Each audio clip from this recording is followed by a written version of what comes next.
हिमालय से द्रविड़ तक और गांधार से ब्रह्मदेश तक फैला हुआ लेकिन छोटे छोटे राज्यों में विभाजित इसी भारतवर्ष का एक वैभव संपन्न शाली और शक्तिशाली राज्य था मगध। और इसी मगध के सीमावर्ती नगर में थी वह झोपड़ी जहां पर आचार्य चणक निवास करते थे। आचार्य चणक बहुत विद्वान थे लेकिन दरिद्र थे। उनके मस्तक पर 3 लंबी और गहरी रेखाएं थी। आंखें बहुत बड़ी और तीक्ष्ण यानी कि तीखी थी। उनके शरीर पर हमेशा एक सफेद धोती और जनेऊ का धारण होता था। आचार्य चणक की पत्नी बहुत ही सुंदर और धैर्यवान थी और आचार्य की तरह ही रूपवती थी। साथ ही उनका स्वभाव बिल्कुल संतोष से भरा हुआ था। आचार्य चणक अपनी पत्नी से बहुत प्रेम किया करते थे लेकिन कभी कभी कुछ गलत हो जाने पर उन्हें डांट भी दिया करते थे। आचार्य चणक कभी कभी बहुत निराश हो जाया करते थे और इस निराशा का कारण उनकी दरिद्रता नहीं थी। निराशा का कारण था उनका निसंतान होना। उन्हें अभी तक पिता बनने का सौभाग्य प्राप्त नहीं हुआ था और उन्हें चिंता थी कि उनका वंश किस प्रकार आगे बढ़ेगा।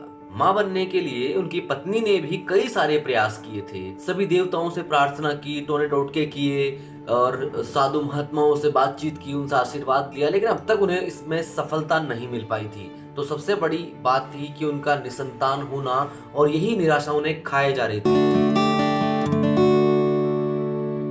एक दिन 3 साधु आचार्य चणक की झोपड़ी में आए और आचार्य चणक ने उन्हें आग्रह किया कि आप आए, भोजन करें और आराम से यहाँ पर रहें जब तक आप रहना चाहें। तो उन 3 साधुओं ने वहां उनकी जो प्रार्थना थी स्वीकार कर ली और जो भी बना था सूखा सूखा वो खाया और जब जा रहे थे तब उन्हें आशीर्वाद दिया। उन्होंने कहा कि ईश्वर की कृपा से आपकी मनोकामना पूरी होगी, तुम्हारे वंश का नाम युगों युगों तक अमर रहेगा। इस तरह के आशीर्वाद पहले भी कई साधुओं ने दे गए थे, तो इन साधुओं के दिए गए आशीर्वाद से उन्हें कोई प्रसन्नता नहीं हुई। लेकिन इन 3 साधुओं का दिया गया आशीर्वाद इस बार सफल रहा और आचार्य चणक की पत्नी गर्भवती हो गई। चणक को जब इस बात का पता चला तो वो खुशी से झूम उठे। उनके पास जो कुछ भी था उन्होंने लोगों को खाना खिलाया, दान दक्षिणा दी और वे अपनी पत्नी से बोले कि ये उन 3 साधुओं के आशीर्वाद का ही फल है कि तुम गर्भवती हो गई और अब हमें संतान की प्राप्ति होने वाली है। और उन्होंने साधुओं के बारे में कहा कि वो 3 साधु ब्रह्मा, विष्णु और शिव के रूप में ही हमारे घर आए थे और हमें आशीर्वाद देकर गए थे। ये उन्हीं के आशीर्वाद का फल है। तो आचार्य चणक की धर्मपत्नी कहती है कि जी हाँ, बिल्कुल आप सही कह रहे हो। उन्होंने हमें बिना मांगे ही आशीर्वाद दे दिया और हमारे बिना बताए ही जान गए कि हमें संतान चाहिए। इस पर चणक बोले कि तभी तो उन्होंने आशीर्वाद दिया कि तुम्हारा वंश युगों युगों तक याद रखा जाएगा।